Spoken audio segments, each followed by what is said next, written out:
Bismillahirrahmanirrahim. Assalamualaikum warahmatullahi wabarakatuh. Halo semua, perkenalkan saya Umi Nurafiah dengan NIM 2161212446. Video ini saya buat untuk memenuhi nilai ujian tengah semester mata kuliah English Instructional Design dengan dosen pengampu Bapak Puput Arianto. In this video, I would like to explain some material related to English Instructional Design that are learning hierarchies and instructional sequence. Okay, let's start from the first material, that is learning hierarchies. What is learning hierarchies? Learning hierarchies refers to the organization of learning objective or content in a structured manner. Jadi, yang dimaksud hierarki pembelajaran yaitu mengacu pada pengorganisasian tujuan pembelajaran atau konten dalam suatu tata cara yang terstruktur. Konsep sederhana dari hierarki pembelajaran itu sendiri yaitu mengikuti urutan, atau dalam kata lain, kita mendalami konsep yang sederhana terlebih dahulu untuk kemudian kita melangkah ke konsep yang lebih kompleks. The concept of learning hierarchies can help learner to build a strong foundation before progressing to advanced topic. Jadi, konsep dari hierarki pembelajaran ini dapat membantu peserta didik untuk membangun pondasi yang kuat sebelum melanjutkan ke konsep yang lebih advance. The common model of learning hierarchies is taxonomy Bloom. Siapa sih yang belum pernah mendengar istilah taksonomi Bloom? Jadi, taksonomi Bloom merupakan salah satu contoh dari hierarki pembelajaran yang paling terkenal yang dikembangkan oleh Benjamin Bloom pada tahun 1956. Benjamin mengkategorikan tujuan pembelajaran ke dalam hierarki tingkat kognitif. Nah, dalam taksonomi Bloom sendiri terdapat 6 tingkatan yang diurutkan dari lower order thinking skill to the higher order ones. Kita mulai dari yang pertama yaitu knowledge. Pada tahap knowledge, di sini peserta didik diajarkan untuk mengingat sebuah informasi. Yang kedua yaitu comprehension. Di bagian comprehension, siswa sudah mulai memahami dan menjelaskan sebuah konsep. Yang ketiga, application. Peserta didik mengaplikasikan pengetahuan yang telah mereka dapatkan untuk memecahkan sebuah masalah atau menyelesaikan tugas. Yang keempat, yaitu analysis. Peserta didik harus bisa menganalisis informasi yang kompleks ke dalam beberapa komponen yang lebih sederhana. Yang kelima, yaitu sintesis. Peserta didik menggabungkan ide atau konsep untuk menciptakan sesuatu yang baru. Dan yang terakhir, yaitu evaluation, di mana tahap terakhir ini peserta didik harus sudah bisa membuat penilaian sesuai dengan kriteria masing-masing. This taxonomy Bloom can help educator to plan instruction by starting with basic knowledge and progressing to more advanced cognitive skill. Jadi, taksonomi Bloom ini dapat membantu pengajar dalam merencanakan instruksi dengan memulai dari pengetahuan dasar dan kemudian menuju ke keterampilan kognitif yang lebih tinggi. The other model of learning hierarchy is Gagne 9 event of instruction. Jadi, ada model lain dari hierarki pembelajaran, yaitu ada dari Gagne. Gagne memiliki 9 event of instruction, diantaranya gain attention, inform learner of objective, stimulate recall of prior knowledge, present content, provide guidance, elicit performance, provide feedback, assess performance, dan yang terakhir, enhance retention and transfer. Gagne model emphasize the importance of engaging learner and guiding them through the learning process effectively. Jadi itu tadi sedikit penjelasan mengenai hierarki pembelajaran dan juga konsep pelaksanaannya. Kita masuk ke materi yang berikutnya yaitu mengenai instructional sequence. What is instructional sequence? In instructional design, an instructional sequence refers to plain order in which content and learning objective are presented to learner to achieve specific learning objective. Jadi, dalam sebuah desain instructional sequence atau urutan pembelajaran itu mengacu pada urutan dalam penyampaian sebuah materi atau urutan aktivitas pembelajaran kepada peserta didik untuk mencapai tujuan pembelajaran yang telah ditentukan. Dalam instructional sequence terdapat 13 komponen yang biasanya ada dalam urutan pembelajaran.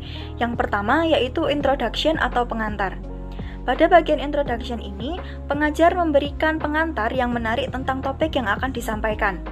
Pengantar tersebut dapat berupa gambaran singkat tentang apa yang akan dipelajari, apa pentingnya, dan apa relevansinya. Yang kedua yaitu learning objective atau tujuan pembelajaran. Di bagian ini, kita menjelaskan dengan jelas apa tujuan pembelajaran atau apa yang diharapkan bisa dicapai. Jadi, sebagai peserta didik juga harus tahu apa tujuan mereka belajar materi tersebut dan apa yang diharapkan bisa mereka capai pada akhir pembelajaran nantinya. Yang ketiga ada pre-assessment. Sebelum kita masuk ke pokok materi, kita bisa mengukur seberapa jauh pengetahuan dasar peserta didik terkait dengan topik tersebut. Hal tersebut dapat membantu pengajar menyesuaikan pembelajaran dengan kebutuhan peserta didik. Yang keempat yaitu content presentation. Di tahap ini kita sudah masuk ke tahap penyampaian materi pokok kepada peserta didik dengan cara yang terstruktur dan terorganisir. Penyampaian materi tersebut dapat dengan cara ceramah guru, dapat meminta peserta didik untuk membaca, atau menggunakan multimedia seperti PPT, video, maupun media-media yang lain. Nah, dalam penyampaian materi ini harus jelas dan mengikuti alur yang logis sehingga kita dapat membangun pengetahuan-pengetahuan sebelumnya. Yang kelima yaitu active learning activities atau aktivitas pembelajaran yang aktif. Dalam sebuah proses belajar mengajar, tentu saja penyampaian materi tidak hanya dari guru, namun peserta didik juga harus ikut terlibat dalam proses pembelajaran sehingga dapat memperkuat pemahaman mereka. Kita dapat mendorong peserta didik untuk melakukan diskusi, kerja kelompok, praktek, maupun yang lainnya. Komponen yang keenam yaitu assessment atau penilaian. Jadi, selama proses pembelajaran berlangsung, kita juga dapat sekaligus menilai pemahaman peserta didik, seperti pemahaman mereka pada saat berdiskusi, pemahaman mereka pada saat praktek, maupun pemahaman mereka pada saat kuis. Yang ketujuh yaitu feedback. Jadi, selain kita memberikan penilaian terhadap siswa, kita juga perlu memberikan feedback agar peserta didik itu tahu di mana kelebihan mereka dan pada bagian mana mereka perlu meningkatkan skill mereka. Yang berikutnya yaitu review and reflection.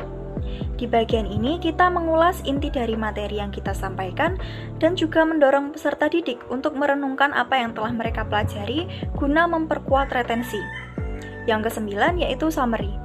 Di bagian ini kita meringkas poin-poin utama dari pembelajaran pada hari tersebut dan meninjau apakah tujuan pembelajarannya sudah tercapai. Yang selanjutnya yaitu closer atau penutup.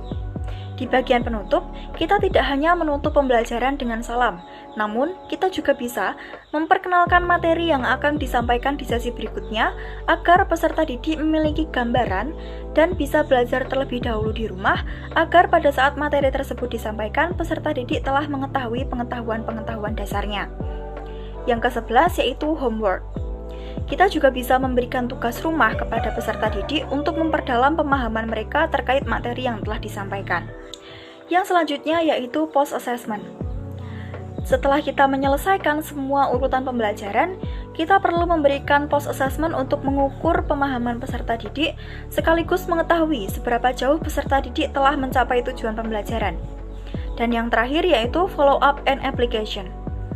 Di tahap yang terakhir ini, kita mendorong peserta didik untuk menerapkan apa yang telah mereka pelajari untuk diterapkan di kehidupan sehari-hari atau di pelajaran-pelajaran lain.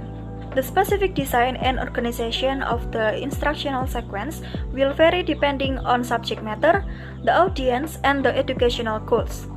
Effective instructional sequence are learner-centered, engaging, and designed to facilitate the acquisition of knowledge skill. Jadi itu tadi sedikit penjelasan mengenai hierarki pembelajaran dan instructional sequence atau urutan pembelajaran. Tadi sudah dijelaskan mengenai pengertian, konsep, dan juga komponen-komponen yang ada dalam materi tersebut. Mungkin itu saja yang bisa saya sampaikan, kurang lebihnya mohon maaf. Wassalamualaikum warahmatullahi wabarakatuh.